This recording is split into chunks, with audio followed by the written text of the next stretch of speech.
when you have such a variety of mixture of levels of dancers, I think that's what creates this inevitable snobbiness in any event. I totally agree. And because every time I have like the best time of my life, Yeah. it's like it's these curated invite-only events where it's like, okay, it's like If it's you're in, that means you're yeah, probably yeah, acceptable.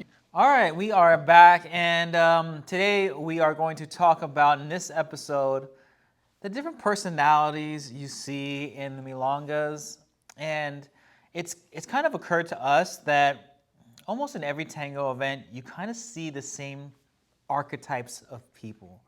You see certain people that are, I mean, and it goes more than just like the shy person in the corner and the outgoing talkative person. That's just kind of common knowledge.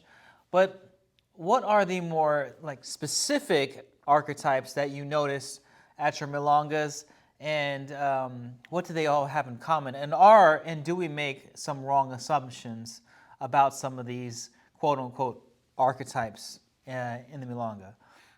And so I think one of the big ones that we notice a lot is we both myself and Rob, we kind of call it the ladder climber, and it's one of those people that this is doesn't have to do with leader or follower or man, woman.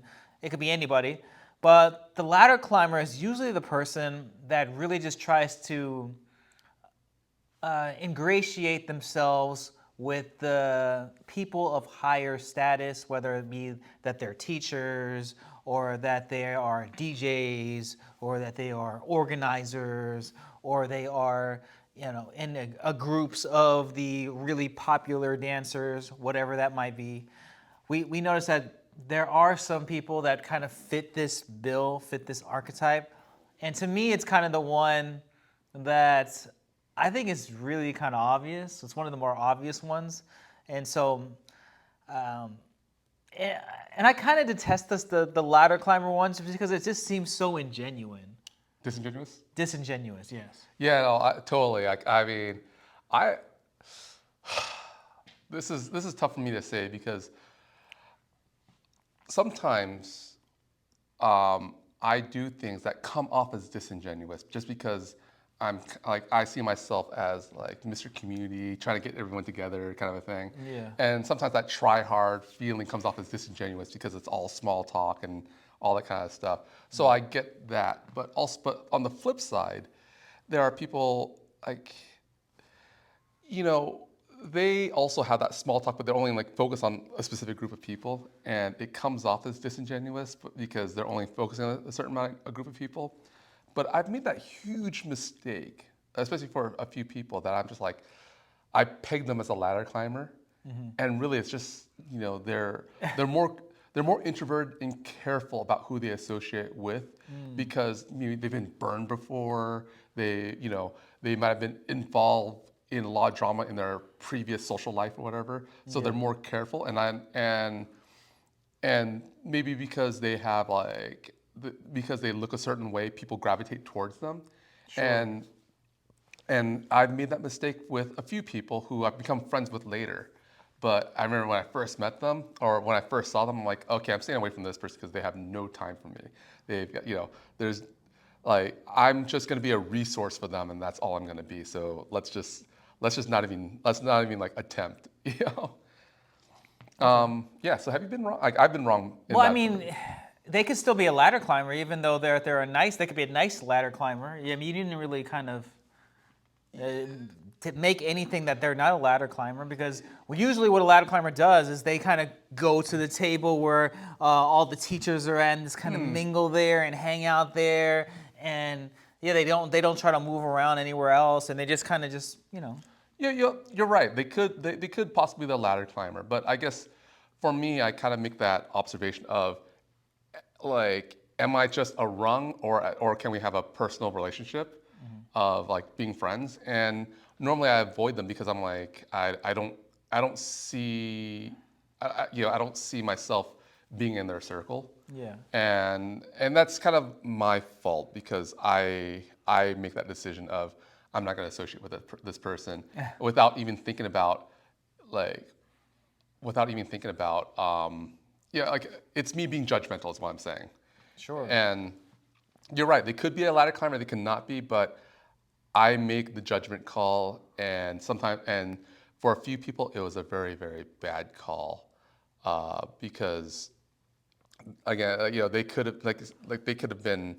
They might have had their reasons, and I didn't think about it. It's not just they want to hang out with the teachers or everything. It's just more of uh, they were more selective because of their past. And don't get me wrong, I don't knock people for wanting to hang out with the teachers or organizers.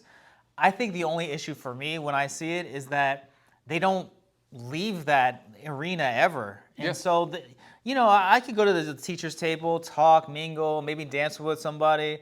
But then eventually I want to just go explore some other places where other people are at. And I just feel like they are just going to sit there all night, no matter what. Yeah, that's a tough one too, because like to play devil's advocate, what if like they just got comfortable and they're oblivious to their surroundings, like oh it's so nice here, and they just parked, and like I don't think I'm a ladder climber, but I feel that lately I've been accused of being not as friendly because I'm just, I'm not as outgoing and like going up to everybody like I used to. Yeah. And I feel like sometimes, you know, s- my judgment of someone being a ladder climber is just because just that first impression, and I don't give them the chance to. I don't see them tomorrow and go, oh, they're sitting at another table. I just go, ah, that ladder climber, like brah, I'm gonna walk away from this person, But actually, here's another funny thing. Like, how do you know someone's a ladder climber? Because you're someone of prestige. Okay. You're a DJ, you're a teacher. How do you know that someone is a ladder climber and disingenuous to you because they want to be around you because you are you have prestige in the community? So how do you make that differentiation from someone who's really genuine and wants to get to know you versus someone who's like, oh, I want to get to know the DJ? Well, when I see that they only want to dance with people that have a certain level of prestige, then that to me is a dead kind of giveaway.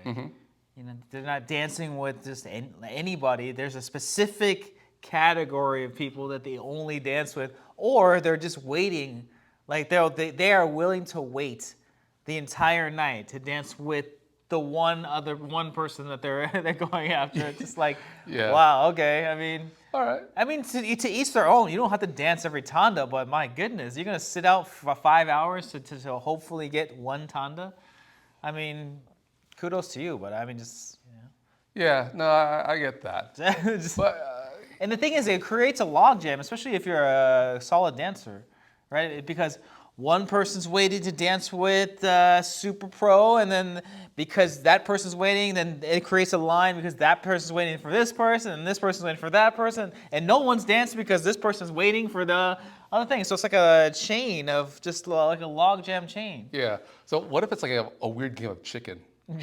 What I mean is, okay, like again, I don't consider myself a ladder climber, but what if I'm just waiting out for good dancers, people that I consider good, and I'm waiting because I'm like I want to dance with like these 5 people or Yeah. 7 people. Yeah. They might not be teachers, they might not be organizers, but to me they're good dancers. Yeah. You know, What's wrong with that?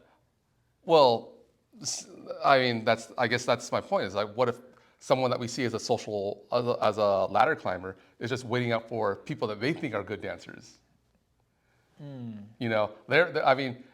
Like they're waiting out for a teacher, but but they perceive themselves as the level of receiving a teacher. Right. Of course. So that I guess that's what I mean. It's like, am I doing the same thing that they're doing, but in a lesser degree because I'm not hunting teachers, I'm just hunting good dancers.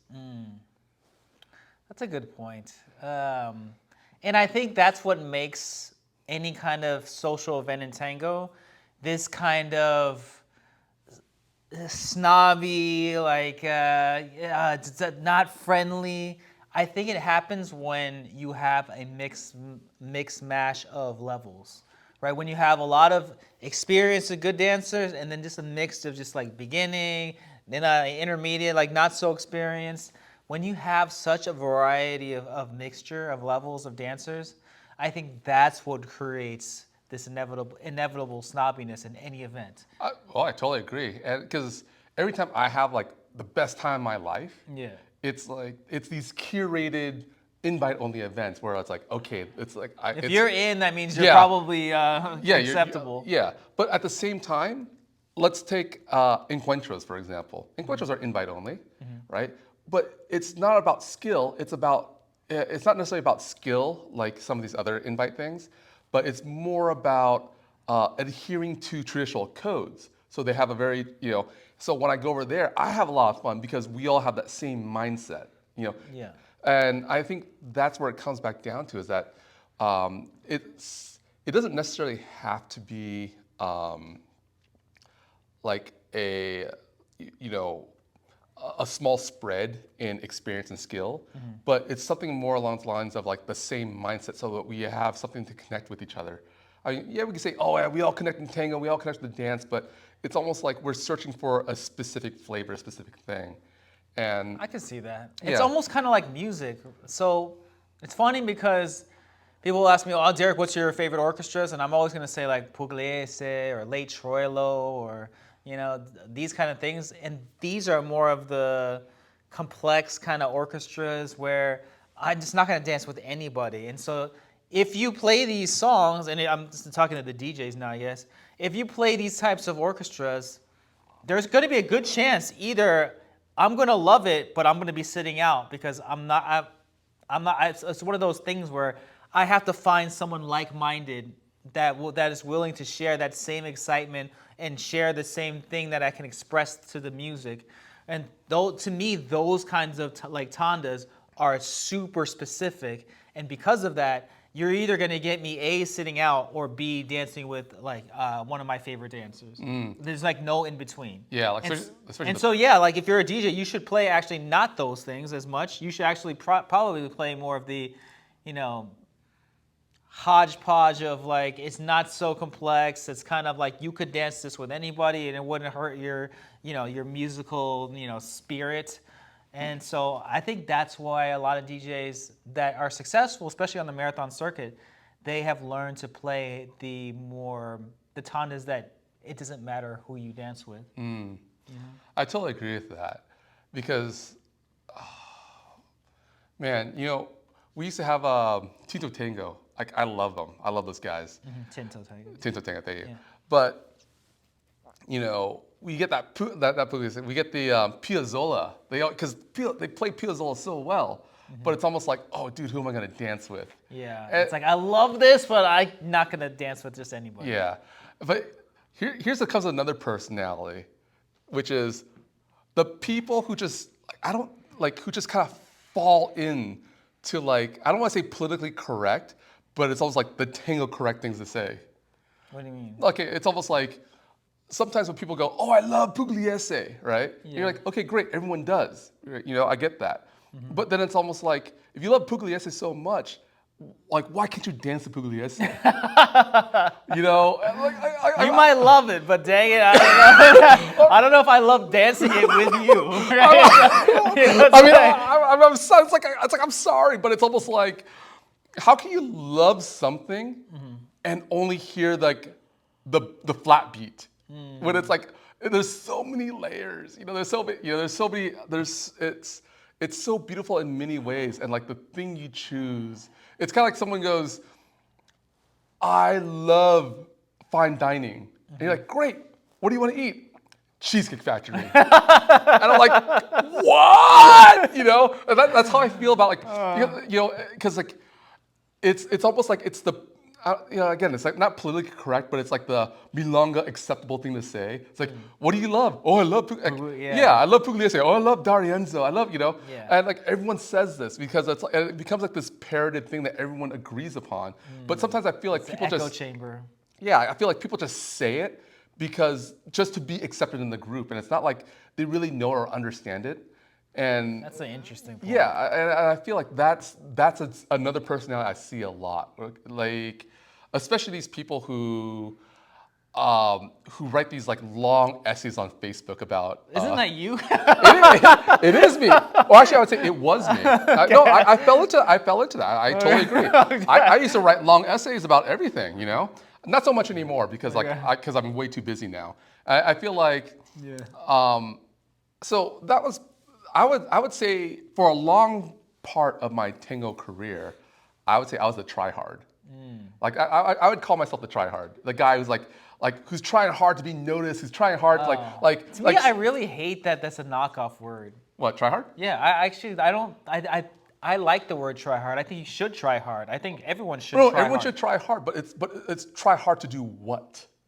Try hard to do your best that you possibly can. See, yes, but I'm trying hard just to be noticed. That's something very different. It's like, okay, maybe I should say the more modern phrases. I was the pick me in tango. Like, you know, see me, I know stuff, guys. I know stuff, guys. You know, that was. Yeah, you know what? I'll be honest. But I think everyone goes through that phase, right? Because you want to get noticed, and that's how you get noticed by the better dancers, right? How you dance visually. Yeah. But Because who's going to give you a chance if you have to know the visual first? Yeah, especially as a guy and like a lead. Yeah, I agree. But I think it's one of those things where when you go overboard with it, like I would say I did it because I lacked a certain amount of self-confidence and security. And like looking back at it now, I'm like, oh yeah, that was a terrible move, you know. But I can be honest about it now because like I've grown. I feel like I've grown past it. Sure. I still write a few essays now and then because it's like it's just for giggles. But let me show you how my knowledge is vast of tango. I know, but that's what I mean. It's like you don't need to do that. Like if you're so secure in yourself, you don't need to do that. And I feel like I'm more about that now. Like I mean, like. It's kind of like those dancers that just kind of unload the kitchen sink, and I used to be that person too, right? I'm gonna do everything I know, all my vocabulary, gancho, belay, all these things, and then eventually I think you grow maturity, and you don't have to do them, even though you know how to do it. It's like I didn't feel like doing it. Yeah, I agree. Yeah. That's actually an interesting idea, and I've mentioned it before, but it's like.